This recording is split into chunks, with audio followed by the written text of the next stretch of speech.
As I settled gratefully into my seat, I had my first glimpse of the Chinese guy. He danced up and down the platform like Nijinsky, an excited foe. And when he joined my compartment, I was hoping he wouldn't sit by me. I was tired, but of course he did, making it plain in his flurry and rustle that he wasn't sure he was aboard the right train. I want go Gui Mountain, Gui Mountain, show me please.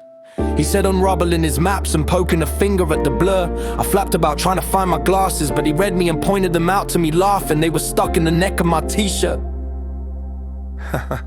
You wolves, you guasses.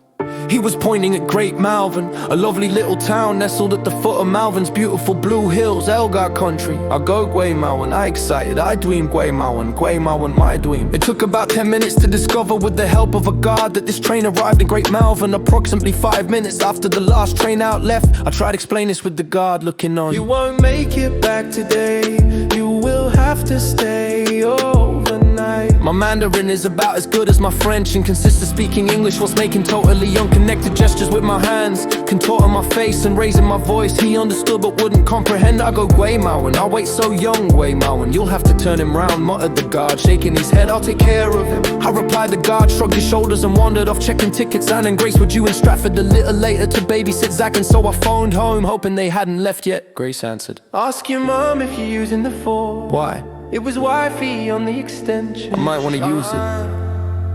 Where are you going? I guess 40 years bring transparency.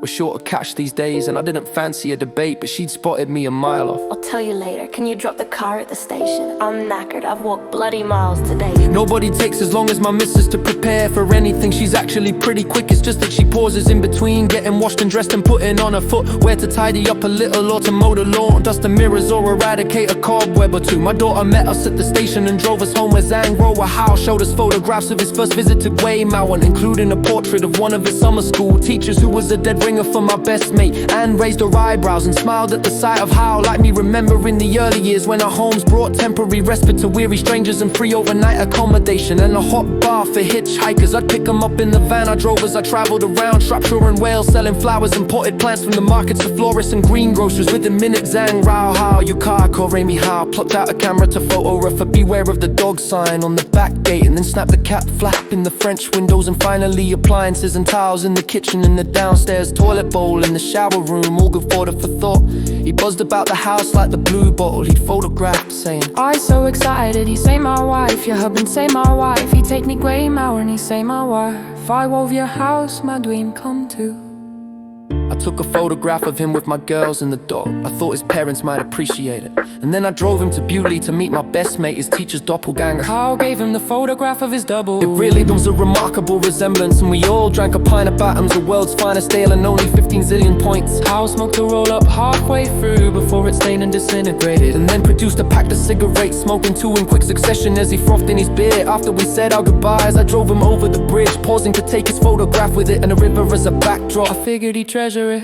We drove to Malvern in silence, mostly I needed to beat the sunset if he was to get to see the hills. Occasionally he would speak to marvel at how empty the roads were and how beautiful and clean the air was, and how unbelievably blue the sky and fantastic the forest. He would wind down his window and suck in the air, and then look at me with wide open eyes and an exaggerated smile bouncing up and down in his excitement as he read the road signs, hoping to see Gui Mountain.